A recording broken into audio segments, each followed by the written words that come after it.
ఏమైపోయే వాళ్ళమో అంబేద్కరు లేకుంటే, ఏ చీకటి మింగునో తను వెలుగై రాకుంటే, తరాలు మన స్థితి గతులు మారక తల్లడిల్లు కథ సకల జనం, బతుకు అగ్రకుల విషకౌగిటబడి నలిగిపోవు కథ నేటి దినం.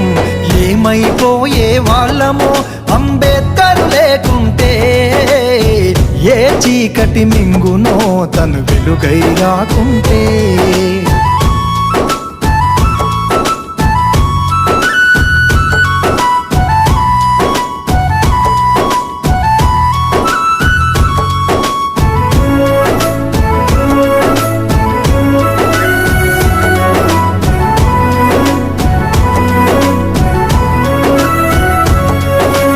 అడుగు అడుగు తను అనుభవించిన బాధను తలచి,